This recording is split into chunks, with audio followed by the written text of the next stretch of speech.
So, mothers and others, we're down to our next candidate this evening, and I'm so excited to introduce you to this candidate because we have another district with some possibilities of it being flippable. So, let me introduce you to Darrel Evans. Darrel Evans is a candidate for Texas House District 89. It's another district in Northeast Dallas, and he is running to replace a pro voucher Republican incumbent. Candy Noble. Candy Noble hasn't had anyone run against her, and so finally, we have Darrel who's running against Candy Noble, and he is going to give her a run for her money. So here we go. So, Darrel, if you could tell us a little bit about who you are and why you're running for office. Hi, my name is Darrel Evans. I'm running for House District 89 again against Candy Noble. I've been in Texas about a little over 4 years, and when we first moved here, it was right in during the freeze, and so I had never experienced a place where you need to like boil your water, and the power was going out all the time, and that was before the freeze. And then even after the freeze, we were sometimes boiling water and sometimes the power would go out, and maybe we weren't boiling water in my town, but the town over, and you get those Facebook notifications and you're feeling for those folks over there. Like, oh my gosh, how many veterans or how many old folks or how many babies, are, having to wash themselves out of a water bottle, or, it kind of gives you like some Flint, like flashbacks, right? Where you're like feeling that a bit. And it lets you know, like, you're wondering, are they going to be here when you need them? These elected officials. And when you take a look at what happened during the freeze, luckily our water and power in the town I live in, just outside Princeton, was still on. But in Princeton, it wasn't. And Princeton's between McKinney and Farmersville, if you don't know. And Princeton has, in my opinion, a terrific mayor. She was a Republican, and every time she runs, they try to primary her. So now I believe she's an independent. Kind of came to her senses. But when I talked to her, and she had invited everyone to come to the warming center, if you needed warmth. Well, I didn't need warmth. I came to help. So we showed up there. I was, making pancakes out in the freezing cold when the propane, it was almost a full tank, but it wouldn't put any propane out because it was so cold outside. And the mayor's husband's doing dishes. The mayor's cooking things and packing things up, and we're all working together. And I just was like, this is incredible. This is Texans helping Texans. And I asked her, I said, how come there's no one else here helping? Where's I believe it was, I don't know if it was Van Taylor at the time, or I said, where are your colleagues? Where are your Republican colleagues? She said, they won't answer the phone. They haven't gotten back to me. Candy Noble hasn't helped. Keith Self, I don't think it was Keith Self at the time, but none of these folks are helping. And when Ted Cruz left the country, so we don't know if Candy was in the country. And so when you have this crisis, and a Republican mayor is telling me that Republicans won't help her, they don't care about us. They're not going to do anything if we have a Flint issue, if we have another freeze. There's no one coming. So we're going to rally within ourselves. And I'll tell you what, firsthand, if you need help from the Collin County Child Advocacy Center, you won't get it. Your family will not get it. And so I'm running so other families don't feel like that.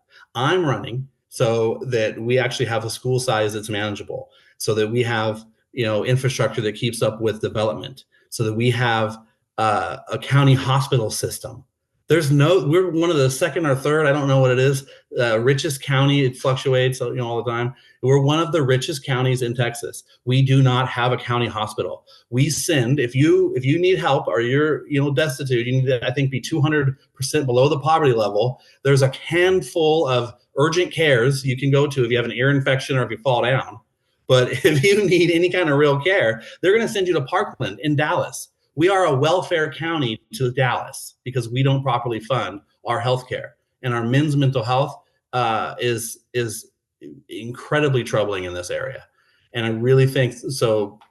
What we need is Republicans that will actually do their jobs, or we replace them.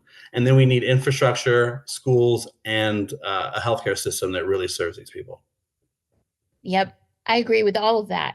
So can you tell me what are the top 3 most important issues right now for your district? I know that you probably just touched on some of them, but I did a lot of research and we were going to do a lot of listening when we first were running, and we have been and we are. When I go and knock on doors, I don't go to tell them what Darrel Evans stands for. I tell them who I am and that I'm here to listen because no one's been listening to them. And when I knock in Levon, I knock in Wiley, I knock in Murphy, and they tell me the same thing every time. It is education. It's not always vouchers. Sometimes, like in Levon, one family wanted to know, when is the high school going to be built? When is there going to be a high school? And so a lot of folks don't realize that. And when I tell you infrastructure keeping up with the development, you drive out through cornfields for half an hour, 45 minutes, until you hit a giant subdivision, gigantic. And so these folks out here are just wondering if they're forgotten or if they're in the middle of a cornfield. And so I really feel that it's number one is education. Again, it's going to be exactly the three things that I mentioned because that's what touched me. I was like, wow, this is the need. And I go out and I talk to folks and they tell me that's the need. Like if you're living in Josephine or Levon or Nevada, you've got to drive quite a while for healthcare, even if you've got insurance. And if you don't, good luck. And so, and it's that it is definitely that infrastructure. Not everybody is necessarily waiting for the Walmart. Sometimes they're just waiting for their high school. So I think those are the three main issues: is infrastructure, education, and healthcare. Well, I can definitely understand that. I just drove across Texas this past weekend, and first of all, I noticed that there was a lot of highways being built. There's a lot of construction going on all across rural Texas and all across Texas. Everywhere I drove, it just seemed like there was, roads being built, things happening. And that is definitely the Biden infrastructure plan at play. You're starting to see how it is really hitting rural America. And that was really exciting to see. Well, one thing that you just pointed out in your conversation just now was when is the high school being built? I was really surprised. I've been doing a lot of research on the different ISDs across Texas, and there's some school districts that don't even have a high school. They send their high schoolers to the ISD next door to go to high school because they don't have enough funding to actually have a high school in their ISD. So I was kind of shocked and surprised by this because I thought, of course, every ISD has a high school, but it turns out this is not true. So the pains that we don't know about as city folks sometimes is what rural folks actually have to do to attend public school where they live because of the school district situation there. So it's really important that we focus on education and supporting our rural communities with public education. And the internet is part of infrastructure, and the rural internet in these areas is just not cutting it. And you can't, even if your kid was homesick, they can't catch up on their homework. They can't catch up on certain things. They can't, so when we have any kind of shutdown, we've got to send these kids to school, whether it's safe or not. Yeah, you're completely right. So the infrastructure, all of these things do need to change, definitely in certain parts of Texas more so than others. So Oh, yeah. I definitely hear your pain points there. So Darrel, tell us a little bit about how we can find you and how best we can support you right now while you're running for office. Yeah, so you can find me at electdarrelevans.com. We definitely need volunteers. We definitely need money. We've got our Act Blue is up on there. We were going to be launching a whole lot of comms lately or soon. And so you can find us at Elect Darrel Evans on TikTok, and like my Twitter got shut down pretty quick. So they I think there's a little concerted effort there, but I've got my Facebook and my Instagram as Elect Darrel Evans. And I do want to say that this district is extremely flippable. Nobody has tested Candy Noble since the heartbeat bill, and no one has tested her since Roe v. Wade.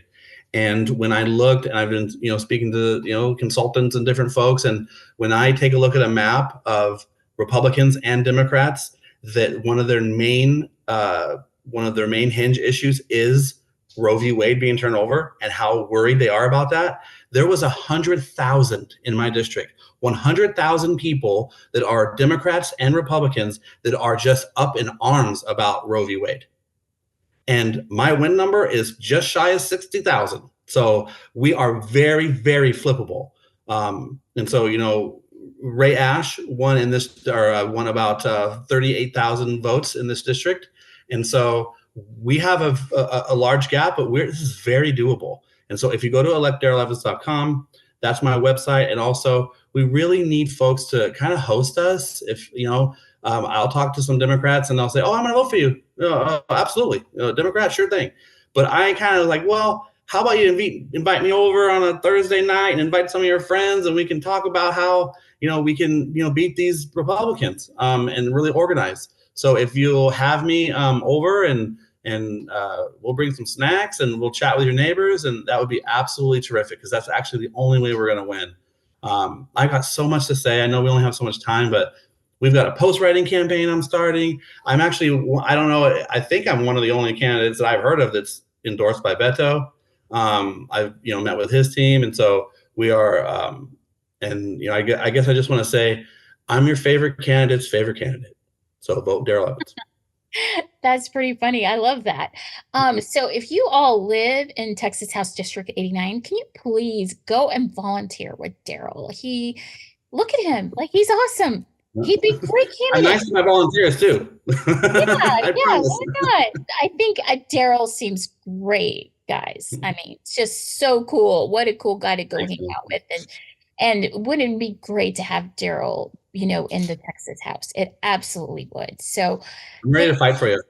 yeah, absolutely. I mean, we have to try, and you can just listen to his stories and just listen to what he just said. I think it's really important that we fight for our communities, and Darrel's going to be the kind of guy who's going to fight for our community. So I have total respect for that. So thank you so much, Darrel. I really appreciate you joining us this evening, and I look forward to seeing you on the campaign trail. I think I'm going to be up in Dallas sometime in the end of July or August. So if Okay, I'll come see I'm you. up in your area, I'll let you know. But also, if anyone who is currently in elected office in Dallas and you don't have an opponent, can you all please help out Darrel, please? Yeah, I that'd mean, be terrific. I'm talking to some folks out there that are are running, but they don't have an opponent, like maybe Nathan Johnson or somebody. Come and help Darrel, 'cause he seems like a Yeah, I've actually spoken to Nathan, Senator Nathan, at a Beto event, and we had a good conversation about men's mental health. And I would like to partner with some of these representatives that realize, like, there is a whole lot of folks out here that if you just listen to them, we don't got to do what they say, but you listen to them and they feel heard. And you should see people's faces when you say, I'm just here to listen. They almost don't know what to say. And so, and they're just like, and then, and they'll regurgitate some talking points from the news from both sides. And then they'll get to education. Then they will get to where, like, what are we doing about education around here? I'm really worried about it. And so I'm telling you, we get to the crux of what they're feeling. It's usually education. So. Yeah, absolutely. And also, I have to say something is that usually when I go around Texas, I usually tell everybody who's running for office, the first thing you do is you shut your mouth and you listen.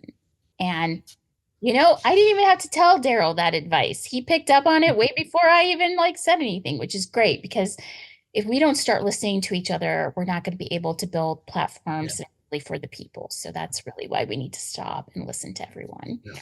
And we've talked enough. The Democrats have talked enough. The Republicans have talked enough.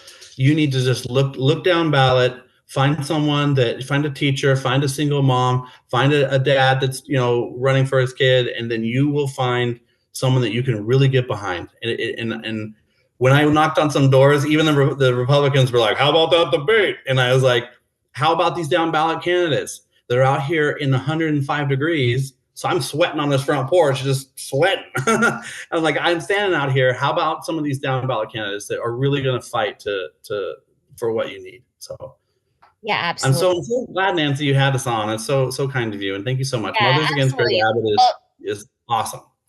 thank you so much, and thank you for joining us today. I really appreciate that you took the time to meet with Mothers Against Greg Abbott and our organization, because we are really about family and supporting just Texans all around. So thank you so much.